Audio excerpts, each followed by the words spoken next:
petit écran, c'est nickel. Et j'ai une mouche qui va m'emmerder, mais ça c'est pas grave. Voilà, ça va vous?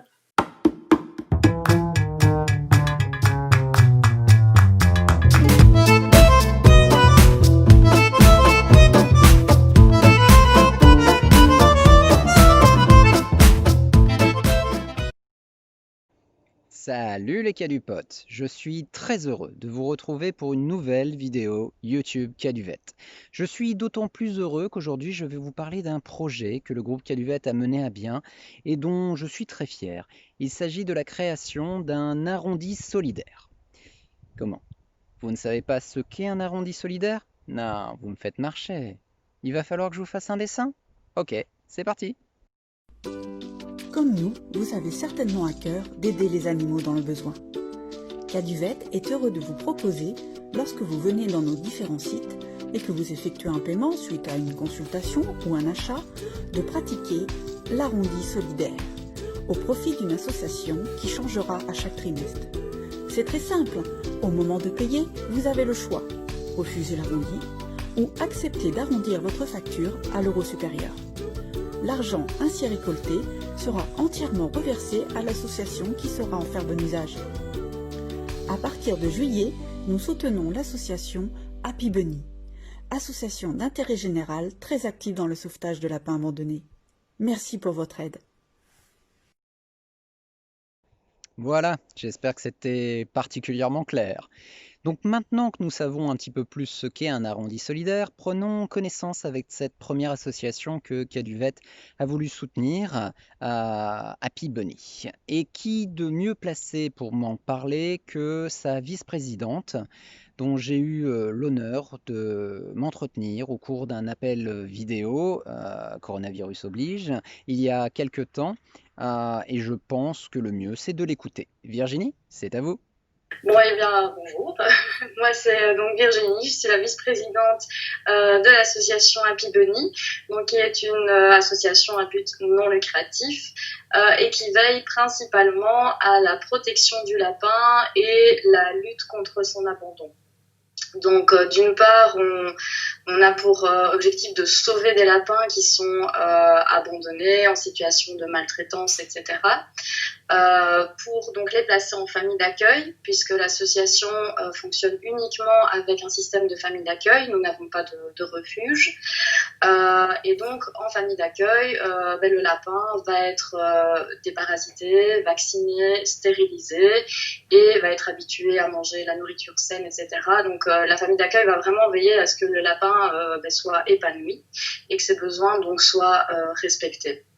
Donc tout ça évidemment est fait dans le but de le mettre à l'adoption pour qu'il puisse un jour partir dans sa famille définitive. Et d'un autre côté, on a aussi à cœur d'essayer d'informer les gens sur les besoins du lapin parce que ça reste des besoins assez méconnus de certains propriétaires. Donc on essaye de diffuser un maximum d'informations donc sur nos réseaux, Facebook, Instagram, etc. Mais aussi, on prend parfois part à certains salons animaliers où on tient un stand, où les gens peuvent venir nous voir et poser des questions. Et dans certains salons, on a même donné des conférences, donc des petites conférences sur soit ce qu'est aujourd'hui la réalité de l'abandon du lapin, parce que les gens ne se rendent pas toujours compte non plus que c'est un réel problème et qu'il y a énormément de lapins à l'abandon. Ou alors une petite conférence sur les besoins du lapin, donc de manière générale, un peu expliquer de manière résumée évidemment comment bien nourrir, quelle est la bonne litière à utiliser, celle à ne pas utiliser, etc. Et dans ce but informatif aussi, on a créé des flyers. Donc, je les ai. On a donc le flyers un petit peu, on va dire basique, qui reprend toutes les infos, donc la stérilisation, etc. Et on a aussi le flyers, le lapin n'est pas une peluche, qui lui nous tenait à cœur aussi parce que le stéréotype lapin peluche c'est aussi quelque chose qui participe beaucoup au fait que le lapin généralement ne vit pas dans un cadre qui respecte donc ses besoins et qui colle aussi à un autre stéréotype qu'on essaye de casser qui est lapin égale cage. Donc ça c'est aussi un message qu'on essaye de véhiculer, c'est ne pas utiliser la cage pour les lapins et des tas d'autres habitats qui conviennent beaucoup mieux à son épanouissement. Parfait, parfait. Merci Virginie, c'était très clair sur l'explication des besoins du lapin et ce qu'est l'association. Alors, si on essaye de suivre la chronologie, Happy Bunny existe depuis combien de temps? Alors, on a été créé en septembre 2018, donc on fêtera bientôt notre 2e anniversaire. Donc, on est une association assez jeune, mais créée par 4 personnes à la base, dont moi-même qui, on va dire, travaillons entre guillemets dans la protection du lapin depuis longtemps. Et donc, de 4 personnes en 2018, on est passé à une équipe maintenant de 26 bénévoles. Donc, c'est quand même une grande augmentation. Et depuis septembre 2018, on a 30 lapins qui ont été adoptés et actuellement 9 lapins pris en charge et en attente d'adoption. Donc 39 lapins pris en charge depuis septembre 2018. Très bien.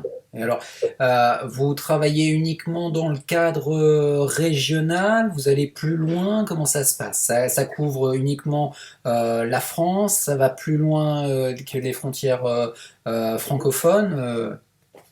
Alors, on a la particularité d'être franco-belge. Donc, évidemment, le siège social se trouve que d'un seul côté parce qu'on ne pouvait pas l'avoir dans les 2 pays. Donc, le siège social est donc, dans le nord de la France, près de Lille. Mais la présidente étant française et moi-même étant belge, ça nous tenait à cœur de pouvoir intervenir dans les 2 pays. Donc, on a une équipe de bénévoles qui est franco-belge. On a donc des bénévoles dans les 2 pays et on essaye d'intervenir sur les 2 pays donc pour venir en aide aux lapins, et on a des familles d'accueil dans les 2 pays aussi. Il arrive régulièrement, par exemple, qu'on a des lapins pris en charge côté belge et qui partent en famille d'accueil côté français ou qui sont adoptés côté français ou inversement. Donc on a le fait d'avoir des familles d'accueil en fait dans les 2 pays permet aussi de ne pas les concentrer dans une région et de pouvoir intervenir donc de manière plus large. Et aussi on accepte les covoiturages.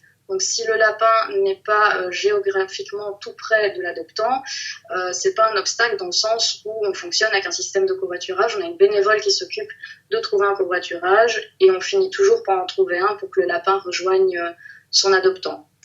Donc voilà, principalement la France et la Belgique. Plus loin, ça commence à devenir compliqué, mais on essaye d'intervenir un maximum dans la plus grande zone possible. Et sur une année, par exemple, enfin là vous allez sur la 2e année, mais sur une année, sur 6 mois, sur 3 mois, ça représente à peu près combien de lapins que vous allez secourir et aider? Vous avez une idée ou pas?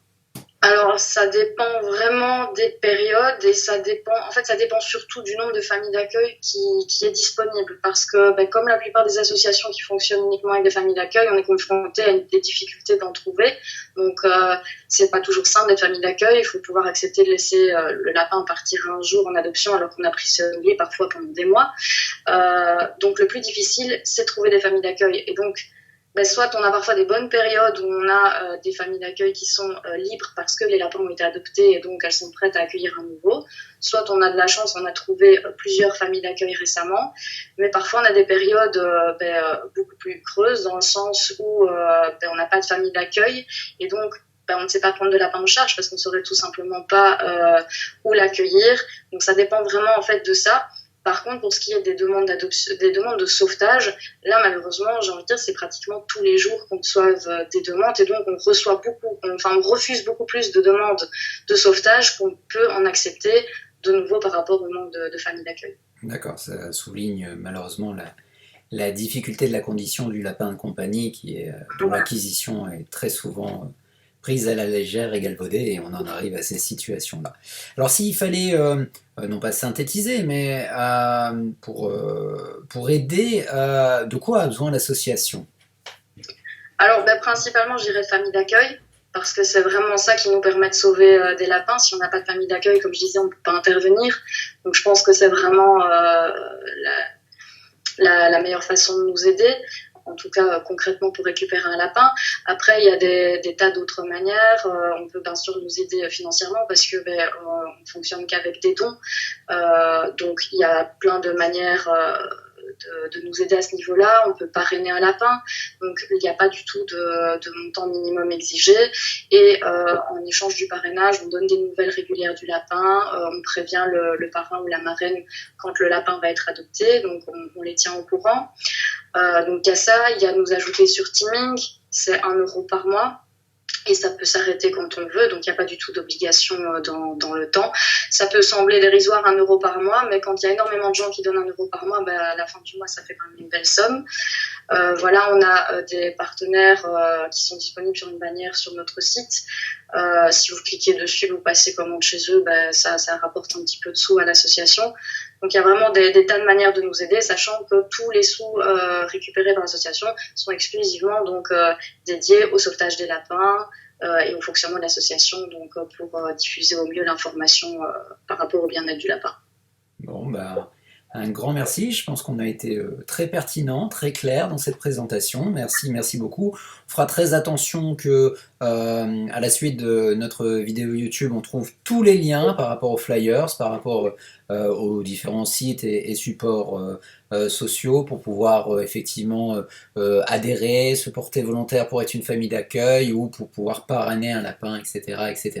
Un énorme merci Virginie et puis Merci à vous. félicitations pour tout ce que vous faites et Merci. continuez. Merci. Merci.